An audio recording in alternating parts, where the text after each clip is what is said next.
लखनऊ विधानसभा में सिरपुरा के सौरभ वर्मा ने जनजातीय वेशभूषा और ब्रज बोली में प्रभावशाली भाषण देकर सराहना बटोरी। विकसित भारत युवा संसद में उन्होंने भारतीय संविधान के 75 वर्ष विषय पर विचार रखे।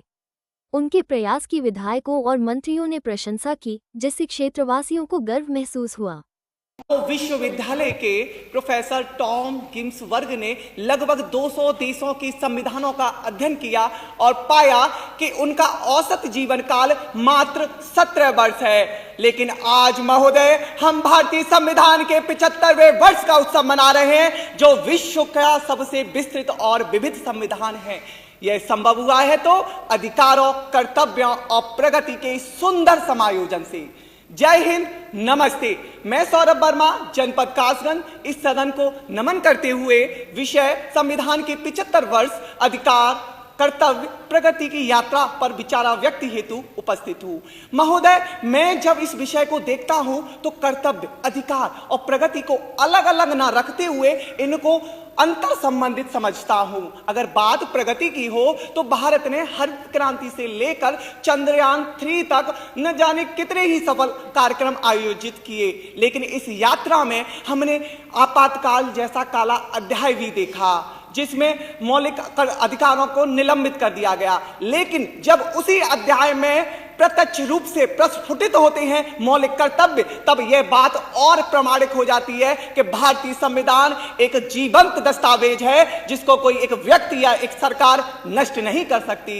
महोदय, वैसे तो संविधान ने स्वतंत्रता, समानता, शोषण के विरुद्ध अधिकार जैसे कई मौलिक अधिकार दिए हैं, लेकिन बढ़ते वैश्वीकरण में जहां हम एक दूसरे को देख रहे हैं तो एक नए रूप में मौलिक अधिकार आते हैं निजता के अधिकार के साथ, जो व्यक्तिगत जीवन में अनावश्यक हस्तक्षेप को रोकते हैं। इसी क्रम में जहां राष्ट्रीय सुरक्षा की बात हो तो देशों में परमाणु हथियार जैसे न जाने कितनों की होड़ लग चुकी है।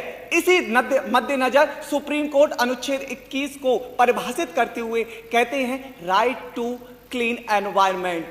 इस तरह हम समझ सकते हैं कि जहां प्रगति की दिशा में आगे बढ़ रहे हैं तो वहीं मौलिक अधिकार नया रूप धारण कर रहे हैं, ना कि अपना महत्व कम कर रहे हैं। आज भी उतने ही प्रासंगिक हैं जितने कि अब तक थे। इसी तरह संविधान सांस्कृतिक अल्पसंख्यकों को अपनी संस्कृति का संरक्षण करने तथा अपनी बोली बोलने का अधिकार देता है। मुझे गर्व है कि मैं उत्तर प्रदेश की उस प्रसिद्ध गोंडा जनजाति का वेशभूषा के माध्यम से मैं प्रदर्शन कर रहा हूं, जिसको हाल ही में 2022 में सरकार ने एससी वर्ग से निकालकर एसटी वर्ग में सम्मिलित किया। यह इस ओर इंगित करता है कि नागरिक चाहे सामान्य श्रेणी से हो या जनजाति समुदाय से, संविधान सभी को समान अधिकार देता है। मुझे मेरी क्षेत्रीय बोली बोलते हुए हर्ष हो रहा है कि अगर हमें विकसित भारत बनाना है तो हम सबको सामूहिक प्रयास करना होगा, हमें अपने अपने कर्तव्य को निभाना होगा। महोदय, हमें मौलिक अधिकार रूपी सड़क पर चलकर कर्तव्य रूपी सेवा भाव करते हुए सतत विकास रूपी प्रगति की दिशा में आगे बढ़ने की आवश्यकता है। महोदय, हमें इसी के साथ साथ पंचप्रण को हृदय से स्वीकार करने की आवश्यकता है। जय हिंद। अब मैं अनुरोध करती हूँ